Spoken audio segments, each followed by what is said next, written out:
Bonsoir à tous. Du coup, je vais vous faire une petite présentation sur comment construire sa lunette d'astronomie. Voilà. Comment construire sa lunette d'astronomie avec du verre bas de gamme. Alors attendez, juste un truc parce que j'aimerais diffuser et enregistrer en même temps. Bon, c'est pas grave. Et du coup, hop, voilà. Du coup, je me suis lancé sur ce projet en 2020, enfin 2021, pardon, et j'ai commencé l'astronomie en 2020. Pour vous dire un peu l'ordre d'idée, ça faisait 1 an et demi que je faisais de l'astro, et voilà. Du coup, donc je voulais depuis longtemps, donc ça faisait 1 an et demi, me lancer dans la construction d'une lunette artisanale, et mon objet, c'était de tirer parti d'un doublet achromatique Indus acheté en Asie de 80 mm par 60 mm de focale pour créer une lunette. Et je voulais surtout pouvoir le monter sur une Star Adventurer à la base pour pouvoir faire un petit peu d'astrophoto. J'ai commencé par travailler sur une idée de structure démontable à partir de pièces de bois inspirée d'une vidéo de Christophe Delachapelle. C'était les débuts et il s'avérait que avoir une lunette démontable et cetera pour pouvoir faire de l'astrophoto, c'était pas très réalisable.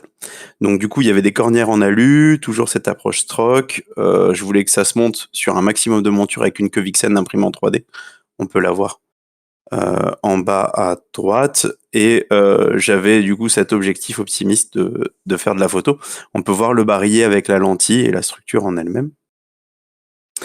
Par la suite, je me suis assez vite dirigé vers une structure en PVC, justement pour gagner en rigidité et avoir un look aussi assez proche des lunettes industrielles. Mais j'avais la sensation, parce qu'en vérité c'était pas le cas, que c'était très flexible et que j'avais des variations. Donc j'ai fait des phototests et j'avais la sensation d'avoir des variations du plan focal lors de mes prises de vue. Je me suis orienté donc pour stabiliser ce point-là vers le carbone et du coup j'ai rajouté 2 tiges de carbone sur les côtés, comme on peut le voir sur l'image. Et en fait le tube PVC vient en guise de baffle pour limiter les lumières parasites. Du coup j'ai eu quelques soucis. J'ai fait un barillet, comme on peut le voir sur l'image. Donc le barillet, du coup il avait 3 vis, 3 petits tampons pour maintenir le doublé.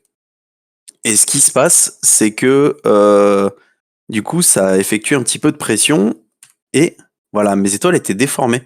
Ça ressemblait un petit peu à des petits pieds de poule comme on voit sur le zoom. Donc j'avais fait cette photo sous l'or avec des conditions assez stables de fraîcheur. Il faisait -4, -5. Bon, ça se voit sur la photo. Et il n'y a pas eu trop de variations de température pendant la nuit, etc. Donc les tubes carbone fonctionnaient et autres. Et en fait, c'était de l'astigmatisme. Du coup, j'ai totalement redesigné le barillet avec le doublé pour arrêter de le contraindre. Et j'ai suivi en fait toutes les vidéos qu'on voit quand on regarde un démontage de lunettes. Je savais pas du tout comment fabriquer un barillet avant ce moment-là. Et quand je me suis renseigné, en fait, j'ai principalement regardé des gens qui démontaient des lunettes pour les nettoyer. Et il s'avère que la plupart du temps, enfin non, 99% du temps de ce que j'ai vu, sauf ma bêtise, les barillet étaient vissés. Et en fait, il faut visser jusqu'au moment où on arrive au talon de la lunette, de la lentille, pardon, pour créer l'objectif, sans forcer sur le verre. Je me suis aussi fabriqué un petit outil de collimation qui est très très très inspiré, voire copié du collimateur TS Optics.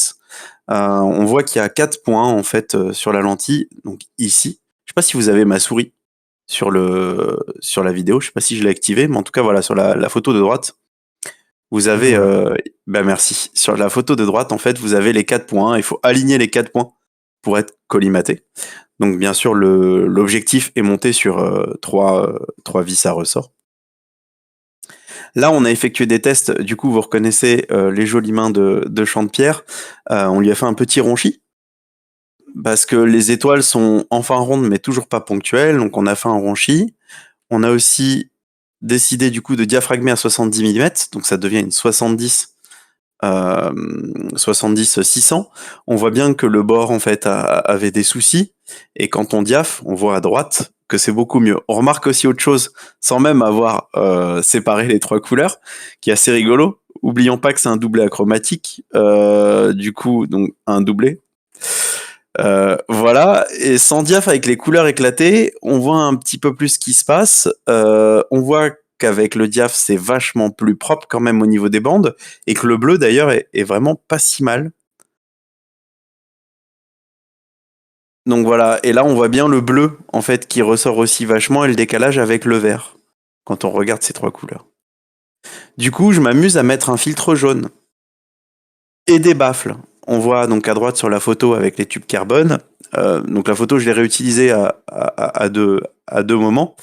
Et du coup, voilà, j'ai rajouté des baffles. Donc j'ai fait le calcul de baffles pour mettre les baffles pour éviter les lumières parasites.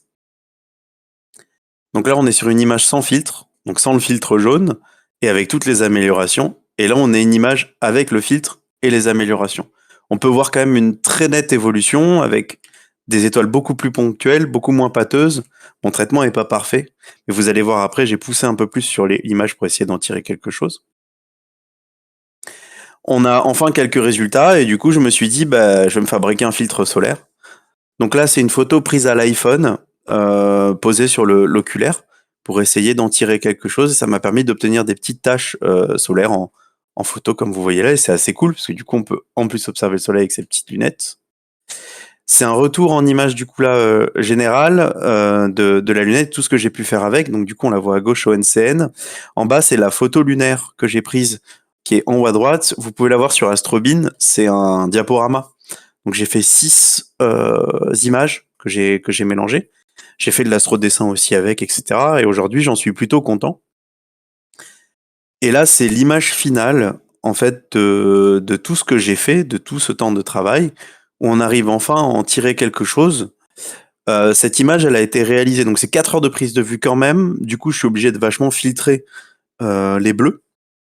J'utilise donc un filtre contrast booster de la marque Bader, qui est dédié normalement entre guillemets à ça. Ils le vendent du moins pour ça.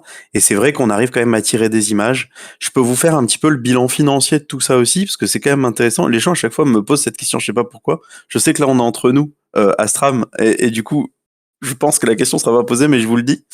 J'en ai eu en tout pour 205 euros, 40 euros de porte oculaire, 90 euros du coup de filtre Bader, 45 euros de doublé et 35 euros de fourniture de manière générale. Pardon, ça fait 210 du coup, même pas 205. Et dans tout ça, en fait, ce qu'il en ressort surtout, c'est que j'ai terminé le projet en 2024. Ça m'a valu beaucoup de nuits blanches, beaucoup de moments de réflexion, de torture. C'est hyper formateur, et vous allez comprendre pourquoi. Parce qu'il y a un petit one more thing. Mais c'est quand même très frustrant, et faut être assez obstiné pour réussir à tirer quelque chose de ces verres qu'on trouve par exemple sur AliExpress ou directement dans certaines usines. Ce qui est cool, c'est que maintenant je sais tester mes doublés. Je peux concevoir un barillet. Je sais comment placer des baffles. Je sais comment concevoir aussi la partie porte-oculaire et ce genre de choses-là, comment faire un filtre solaire, comment me faire un porte-filtre aussi. Enfin voilà, ça m'a permis d'apprendre plein de choses. Bah, du coup, voilà la conclusion. Bah, c'est 205 parce que c'est 30 euros de fourniture et non 35. Donc c'est hyper passionnant et formateur, et du coup l'expérience pour réaliser une lunette. Et du coup, le one morphing, c'est ça, c'est qu'en fait tout ça a découlé sur un projet de lunette pédagogique aujourd'hui, parce que bah, j'ai su concevoir le barillet, etc. Et je sais tester maintenant les optiques avec le Ronchi pour me permettre de faire une petite lunette sympa en visuel. J'ai des personnes qui sont là dans le chat et dans l'assistance qui ont pu tester cette petite lunette, et je suis vraiment content parce que du coup on n'a plus d'astig, on a des problèmes de chromatisme, mais on peut le traiter avec un filtre si on veut faire de la photo, ou le laisser en visuel parce qu'avec une lentille qui est à peu près correcte, ça passe quand même. Et voilà, et ça m'a permis après d'aboutir sur ce projet qui est plus juste un projet amateur. Je sais pas si vous avez des questions. Je sais que c'est assez rapide, mais en même temps sur la partie optique, hormis des tests qu'on a fait justement le Ronchi, et après les tests de sphéricité, etc. Quand justement on a fait les calculs pour les baffles, j'ai pas non plus été beaucoup plus loin. On peut traiter avec des filtres une image.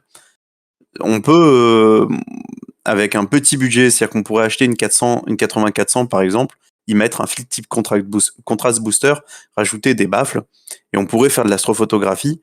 Sur une Star Adventurer, ça fonctionne. Par contre, voilà, on en vient à des contraintes aussi de traitement d'image et surtout de perte de signal qui sont quand même très très fortes. Et donc, je le déconseille. Pardon. En visuel, par contre, je trouve que vraiment, ça peut valoir le coup de partir sur ce genre de lunettes parce qu'on on ressent moins le chromatisme, même si sur des planètes et la Lune, par exemple, il est quand même visible, ou des étoiles très brillantes, il est quand même visible. Voilà. Je sais pas si vous avez des questions.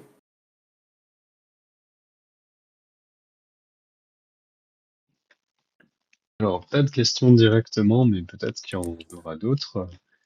Euh, Ce que je trouve assez marrant dans tout ça, c'est que là, tu nous montres la 80-600, si je dis pas Ouais. de bêtises, Oui, 70 maintenant. avait pas mal de défauts sur le doublé. Et quand on teste ta petite 50-200, on tombe sur un doublé qui est quasiment irréprochable. Alors, avec certes un peu de chromatisme parce c'est un accro et qu'il a une focale courte, Oui. mais qui est plutôt très très honorable. Et c'est assez intéressant de pouvoir trouver des optiques un petit peu aléatoires comme ça et d'apprendre à contourner les problèmes pour en tirer le maximum, quoi qu'il en soit. Peut-être que la prochaine que tu ferais, si te venait l'idée de faire une Bino 80-600, n'aurait pas besoin de filtre d'ailleurs, et que tu devrais compenser ce changement d'une autre manière sur la mise au point, je sais pas. Sur la, Et c'est bien de pouvoir s'adapter. sur la petite ERT, j'ai pensé, là où je mets le petit chercheur rose en haut à gauche, il y a un plan en fait, et j'ai pensé justement mettre à inverser, parce qu'on peut changer le sens du porte-oculaire, puisque c'est une lunette pédagogique, à pouvoir monter deux petites 50-200 pour pouvoir justement faire justement de l'observation avec une binoculaire du coup. Donc c'est en projet, on va dire en réflexion pour apposer ça. Ça ferait une jumelle au final sur cette valeur-là. Mais effectivement. Il y a une petite question de Pollux qui est: est-ce que le doublé de ta 8600 est un doublé collé ou espacé? C'est un doublé espacé. Et justement, on a fait les calculs d'espacement des lentilles et on est venu apposer 3 petites cales en aluminium pour être nickel. Non, papier à cigarette, je crois, pour tirer au maximum dans les bleus. Oui, je crois que c'est ça, on avait mis du papier à cigarette. Et du coup, voilà, on était au plus proche justement pour éviter ces problèmes. Non, c'était dans le vert, je sais plus sur quoi on s'était calé à ce moment-là. Euh, Non, c'était alors dans le je me bleu. souviens on avait mis des cales d'une épaisseur qui avait été suggérée par Lille dans un premier Oui, temps, ce qui avait fonctionné. Après, on avait essayé de faire les calculs en mesurant les verres, mais on n'avait pas les bons types de verres. Donc ça conseillait des espaceurs beaucoup plus épais et ça marchait pas du tout. Et c'est ça. finalement, tes cales assez fines sont assez fonctionnelles pour se doubler. C'est vrai. Je suis assez étonné quand même de, comme on le voit à la fin sur Orion, alors ça file un peu, si on regarde bien, et en même temps, je suis sur une Star Adventurer, donc c'était aussi le test. Puis, enfin, durant la soirée, voilà, il y a eu énormément de variations de température, etc. Elle glisse un peu. Euh, mais voilà, on a réussi quand même à en tirer une image. Et Pollux nous dit en plus ton sphéromètre devait pas être assez précis pour mesurer correctement les courbures. Exactement. Merci Lucas d'avoir répondu. Mais du coup, voilà, c'est un projet hyper formateur en tout cas, et c'est ça qui est cool aussi dans ces idées d'optique amateur, c'est qu'à chaque fois, on pose des idées, et c'est ces idées qui nous permettent de faire ce genre de choses. Si jamais, vous pouvez retrouver sur le site la3eme-dîme.fr l'ensemble des projets de ce type avec une page en fait dédiée blog où dessus je mets justement, il y a tout le récapitulatif de la présentation que j'ai fait là sur la lunette. J'ai aussi fabriqué des petits oculaires là ces derniers temps, je suis là-dessus avec des calculs de lentilles, ce genre de choses. Donc n'hésitez pas, si vous voulez aller jeter un coup d'œil et voir un petit peu ce qui est publié sur ce blog. Je mets un peu tout, mes idées, mes projets, ce genre de choses. Voilà. Pour ceux qui n'ont pas, par exemple, la chance d'avoir un son qui tient la route et une connexion qui tient la route et qui se coupe tout le temps. Bah, du coup, c'est dispo sur mon site web. Merci beaucoup, Raph. Ben, merci à vous et merci Lucas pour l'invitation et merci à tout le monde.